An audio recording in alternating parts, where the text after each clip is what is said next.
Hello everyone, welcome to Unfiltered Opinions, an initiative by Unacademy. I am Vaishali Arya and I have cleared RRB PO 2021 and IBPS Clerk 2021. आज मैं यहाँ पे आप लोगों के द्वारा पूछे गए कुछ क्वेश्चंस का आंसर देने की कोशिश करूँगी।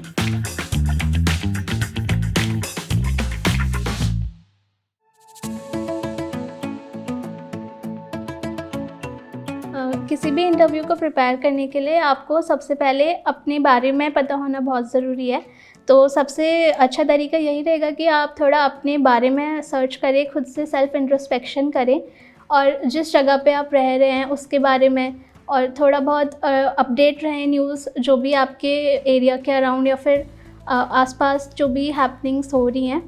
और बाकी बेस्ट वे है कि आप बैंकिंग अवेयरनेस और जिस भी एग्ज़ाम्स के लिए आप प्रिपेयर कर रहे हो उसके बारे में आपको पता होना चाहिए। और अब बाकी बी कॉन्फिडेंट।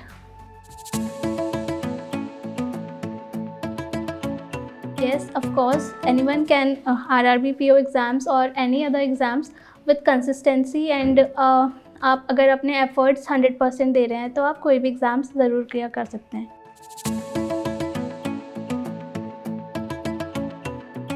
जैसे मैंने कहा कि कंसिस्टेंसी और कंटिन्यूस एफर्ट्स के साथ आप कोई भी एग्ज़ाम क्रैक कर सकते हैं, उसी तरह मैंने भी कंसिस्टेंसी और कंटिन्यूस प्रैक्टिस के साथ ही अपना ये एग्ज़ाम क्लियर करा है। और अगर मैं कर सकती हूँ तो आप सभी एग्ज़ाम क्रैक कर सकते हैं।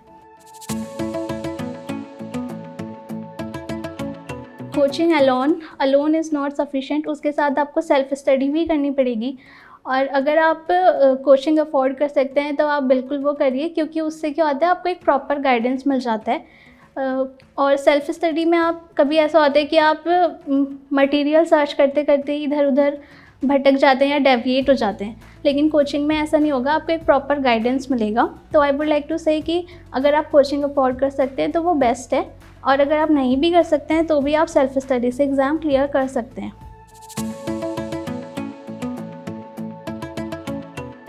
बेस्ट स्ट्रेटेजी है कि आप जब भी न्यूमेरिकल या फिर रीजनिंग की तैयारी कर रहे हैं तो आप एक तो थोड़ा अपनी एक्यूरेसी का ध्यान रखिए, और दूसरा है कि अगर आपको एग्ज़ाम टाइम में जो आपको ये सारे क्वेश्चन सॉल्व करने हैं तो आप एक टाइमर के साथ और एक with in a limited time period आप उन क्वेश्चंस को सॉल्व करने की कोशिश कीजिए।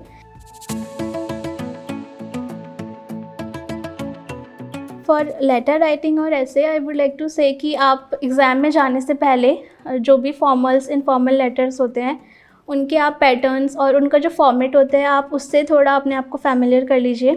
और बाकी ऐसे वगैरह जो होते हैं आप अगर रीडिंग कर रहे हैं तो आपको उससे जो आपको जो मैटर वहाँ पे लिखना है वो आपको वहाँ पे पता चल जाएगा अगर आप रीडिंग करते हैं तो। बाकी आप मेंस में एग्ज़ाम में जाने से पहले 1-2 हफ्ते पहले से आप थोड़ा अपना टाइपिंग की प्रैक्टिस करते रहिए, उसको हैबिट में लाइए, तो आप एग्ज़ाम में आराम से अपना डिस्क्रिप्टिव सेक्शन अच्छा कर सकते हैं। और इसके लिए बेस्ट तरीका यही है कि आप कंटिन्यूस प्रैक्टिस करिए, मॉक्स दीजिए, जिससे कि आपको पता चले कि आपका वीक एरियाज़ कहाँ पे हैं, कहाँ पे आप ज़्यादा मिस्टेक्स करते हैं, उन्हें अच्छे से एनालाइज़ करिए, तभी आप अपनी सिली मिस्टेक्स और रॉन्ग आंसर्स को कम कर सकते हैं। अगर किसी के पास मैथ्स अपने एकेडमिक्स में नहीं है तो भी आप ये क्लियर कर सकते हैं आपको, क्योंकि इसमें बहुत ज़्यादा इतनी ज़्यादा कैलकुलेशन और इतनी ज़्यादा मतलब उसकी ज़रूरत नहीं है कि आपको बहुत ज़्यादा प्रो होना है। अगर आप बेसिक से अगर शुरू करना चाहते हैं तो आपको यूट्यूब में भी कई सारे आजकल वीडियोस मिल जाएंगी जहाँ से आप प्रिपेयर कर सकते हैं बिल्कुल बेसिक से। तो आपको बिल्कुल भी डरने की ज़रूरत नहीं है, आप वहाँ से अपनी प्रैक्टिस शुरू कर सकते हैं। अदरवाइज़ आप कोई प्रॉपर गाइडेंस के लिए कहीं से सब्सक्रिप्शन या कोचिंग ले सकते हैं। जनरल नॉलेज एक बहुत ज़्यादा वास्ट एरिया है, तो आप इसको ओवरनाइट या फिर एक हफ्ते में प्रिपेयर नहीं कर सकते हैं, आपको इसमें भी अपने डेली एफर्ट्स डालने चाहिए। तो मैंने ये कपिल काटपाल सर हैं, उनका चैनल है बैंकर्स नीति और स्टडी नीति यूट्यूब में, मैंने वहीं से ही प्रिपेयर करा है। और इसके अलावा भी कई सारे सोर्सेज़ हैं लाइक अफेयर्स क्लाउड, अड्डा 24/7, आप लोग वहाँ से ये सारे चीज़ें कर सकते हैं, जहाँ से भी आप कंफर्टेबल हो आप वहाँ से कर सकते हैं। हर एजुकेटर मतलब बेस्ट है।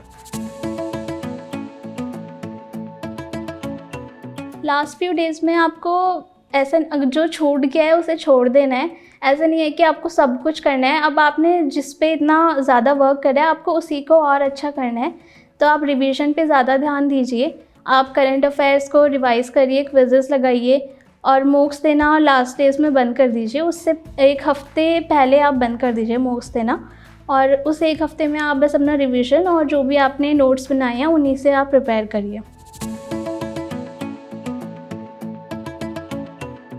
When exams are approaching, the best way to calm your nerves is कि आप थोड़ा सुबह या फिर शाम को जब भी आप कंफर्टेबल हो आप मेडिटेशन कर सकते हैं। वो बेस्ट तरीका है अपनी नर्व्स और अपने आप को काम रखने का। तो you can practice meditation for 5 minutes.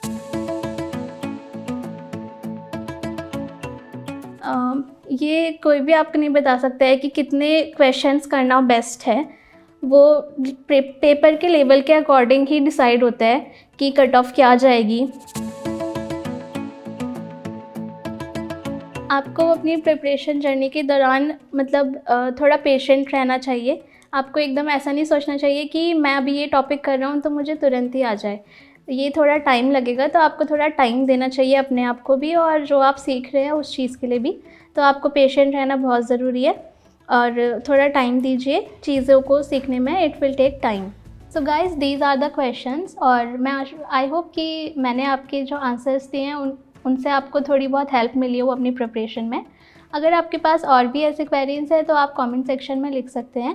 Please do like the video and subscribe to the channel. Thank you.